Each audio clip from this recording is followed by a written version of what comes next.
4 दिन से उसी बिस्तर पे बैठी रो रही हैं कि कोई तो आएगा उनकी सुनेगा। मेरा नाम है अखिलेश मिश्रा और आप देख रहे हैं अपना सुल्तानपुर। मैं इस समय मौजूद हूँ धनपतगंज के थाने के अंतर्गत आता है एक गांव राधिकापुरवा, जिसमें बीते 14 तारीख को एक घटना होती है। ये घर जहां मौजूद हूं मैं, ये घर रोड के किनारे है, हाईवे के किनारे है। 22 वर्षीय लड़की रूपा चौहान जिसका नाम था, वो रोड के किनारे खड़ी थी। एक तेज रफ्तार से पूरे भार की तरफ से आता हुआ डंपर उसको टक्कर मारकर चला जाता है, रौंदते हुए चला जाता है, जिसमें उसकी जान चली गई, मौके पर ही मृत्यु हो गई। मैं उसी पीड़ित परिवार से मिलने इस समय मौजूद हूँ, उनके दरवाजे पर। और मैं जानने की कोशिश करूंगा कि क्या कैसा मामला अब तक रहा, पुलिस की कितनी कार्रवाई हुई है और कितना इनके साथ न्याय हुआ और कौन कौन इनके दरवाजे पर आया। बहुत सारे सवाल हैं, मैं इन्हीं से जानने की कोशिश करूंगा। क्या नाम है आपका? पंकज चौहान। जब घटना हुई थी तो उस समय आप यहीं पे थे? जी सर, वहीं पे था, सड़क पे था। जी। मृत्यु के बाद आप लोगों ने क्या कदम उठाया? मैंने कदम यही उठाया कि रास्ता जाम कर दिया। 1 घंटे बाद पुलिस आई। उसके बाद फिर रास्ता जाम किया था, तो उसके बाद बोले कि रास्ता छोड़ दो, ये गलत काम कर रहे हो आप सब लोग। तो हम बोले नहीं, रास्ता नहीं जाम कर, हमारे ये चाचा भी खत्म हो गए, हमारी बहन भी खत्म है, आज तक कोई कार्रवाई नहीं, उसका भी मुकदमा चल रहा है, अभी उसकी कार्रवाई भी कोई नहीं हुई है। यहाँ पर मैं रोकूंगा, जो आपके चाचा खत्म हुए थे वो भी एक्सीडेंट से ही? जी, डंपर से खत्म हुए थे। कितना दिन हो गया? 1 साल।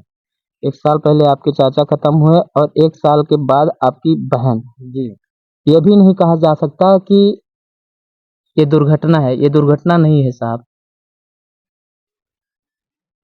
ये हमारे परिवहन विभाग की लापरवाही है। और सड़क सड़क परिवहन मंत्री का काम है कि जहां पर बस्ती रोड के किनारे होती है वहां पर एक ब्रेकर जरूर दिया जाए, और हाईवे पर तो जरूर देना चाहिए। ये जनता, ये कोई नॉर्मल व्यक्ति उस पर ब्रेकर लगा देगा तो उस पर केस हो जाएगा। ये सरकार का काम है, कोई तीसरा नहीं करने आएगा। जब 1 साल पहले मृत्यु हुई थी तो ब्रेकर मिला आप लोगों को? नहीं, कुछ नहीं हुआ, बस वही मुकदमा चल रहा है बस। मुकदमा भी नहीं फाइनल है? नहीं। और 14 तारीख को जो घटना हुई उसमें आप लोगों ने ब्रेकर मांगा उनसे? उनसे ब्रेकर बोला था। हाँ, बोले थे कि हाँ हो जाएगा। विधायक भी बोले थे हो जाएगा। जी। ब्रेकर नहीं दिए? नहीं, अभी तक कुछ कार्रवाई नहीं हुई। 14 तारीख को घटना हुई थी और आज 18 तारीख है, ब्रेकर अभी तक नहीं बना है। हंसी आती है ऐसे सिस्टम पे। कोई और घटना दुर्घटना होने का इंतजार कर रहे हैं आप लोग कि कोई और मर जाएगा रोड पे तब आपका ब्रेकर आएगा, कि ब्रेकर किसी दूसरे देश से इंपोर्ट करवा के मंगवा रहे हैं आप लोग? समझ में नहीं आता है कितना तेज काम कर रहा है और मेरा देश कहाँ जा रहा है। अरे साहब, आपसे एक ब्रेकर मांग रहे हैं, अगर आप नहीं दे सकते हैं, संविधान में एक कानून ऐसा बना दीजिए कि हर कोई रोड पे अपने घर के सामने ब्रेकर बना सके। ये खुद बना लेंगे, उतना सक्षम है। ये नहीं बना पाएंगे, एक मिट्टी का ब्रेकर बना लेंगे।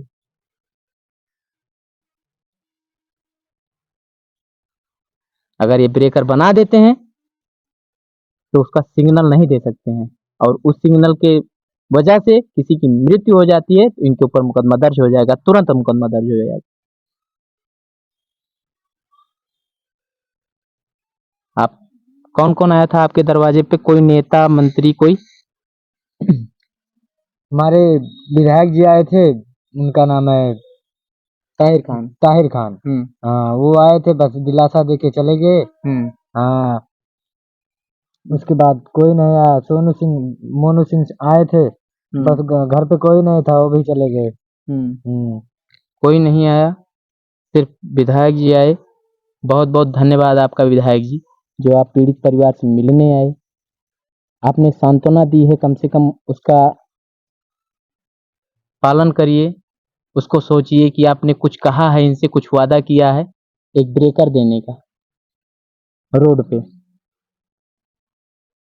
उस तरफ दिखा दीजिए। वो पीड़ित परिवार, सबसे मुख्य गार्जियन लड़की की माता जी हैं। उनकी आंखों का के आंसू देखिए साहब। 4 दिन से उसी बिस्तर पे बैठी रो रही हैं कि कोई तो आएगा उनकी सुनेगा। सुनने वाले तो बहुत सारे हैं, हम भी सुन लेंगे, अगला आएगा वो भी सुन लेगा, लेकिन पावर आपको दी गई है, गद्दी पर आपको बिठाया है इन्होंने वोट देकर। वो काम आप ही कर सकते हैं। मैं तो सिर्फ इनकी आवाज उठा सकता हूं। साहब आपसे हाथ जोड़कर निवेदन है, डीएम साहब, उस डंपर को सीज किया जाए, डंपर चालक और मालिक का लाइसेंस रद्द करके उसको जेल भेजा जाए, तब इनके साथ एक साथ न्याय होगा। उस समय मैं मानूंगा कि हमारे देश का कानून जिंदा है।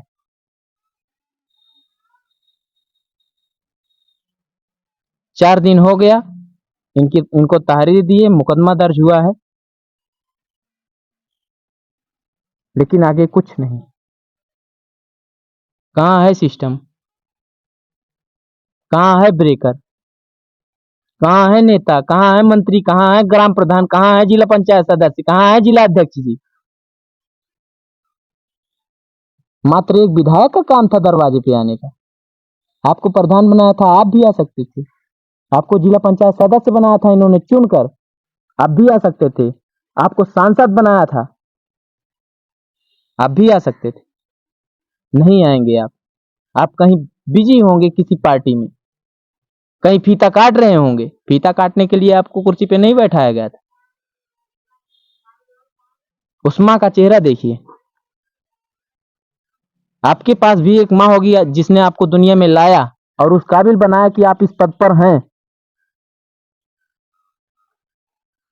उठाइए कदम, उठाइए कलम और लिख दीजिए कि हमारे देश में अगर कोई कानून का उल्लंघन करता है तो उसको ऐसे रगड़ेंगे कि वो भी याद करेगा। आपकी कलम में ताकत है साहब, आप कर सकते हैं। आपको सरकार से क्या क्या चाहिए? बस ब्रेकर चाहिए, और जो हमारी बहन उसका मुआवजा मिलना चाहिए, और जो मेरा चाचा खत्म उसका भी मुआवजा चाहिए, क्योंकि उसके छोटे छोटे 2 बच्चे हैं, उसका कोई नहीं देखना, सिर्फ हम भाई लोग देखते हैं, मेरे पापा देखते हैं बस, और कोई नहीं देखता है। ऐसा प्रावधान तो होगा, कुछ धनराशि तो दे सकते हैं जिससे परिवार अपना कुछ कर सके आगे के लिए। इनके चाचा जी के 2 छोटे छोटे बच्चे हैं, उसका मुकदमा लड़ रहे हैं अभी तक ये लोग। इन्हें यही पीड़ित परिवार हैं, इन्हीं के घर का आदमी मर जाता है और यही मुकदमा लड़े। कहां से आएगा पैसा, कौन देगा पैसा? सरकार दे सकती है मुआवजे के तौर पे, कुछ तो होगा, कुछ तो प्रावधान होगा जिससे आप इनको कुछ नहीं, उससे इनकी बच्ची, इनके चाचा वापस नहीं आ जाएंगे, लेकिन उन बच्चों के लिए ये कुछ कर देंगे ताकि आगे उनको दर दर ना भटकना पड़े। डीएम साहब, आप एक सक्षम अधिकारी हैं, मैं इनकी तरफ से आपसे हाथ जोड़कर विनम्र निवेदन करता हूं कि इनकी भावनाओं को समझिए, इनके दुख में शामिल होइए, इनके दुख को बांटिए, क्योंकि आपका भी परिवार है, आप भी किसी परिवार से आते हैं। आप एक सक्षम अधिकारी हैं और आप कर सकते हैं। मैं मानता हूं आपके हाथ में वो पावर है, आप कर देंगे। इनको एक ब्रेकर और सरकार द्वारा जो कुछ भी मुआवजा मिल सके, माननीय मुख्यमंत्री जी से मैं आग्रह करता हूं कि अगर वो यहाँ तक नहीं आ सकते हैं, वैसे अगर चाहें तो कुछ असंभव नहीं है। बाकी के लिए नमस्कार, मेरा नाम था अखिलेश मिश्रा और आप देख रहे थे अपना सुल्तानपुर। मिलते हैं किसी खबर में फिर से।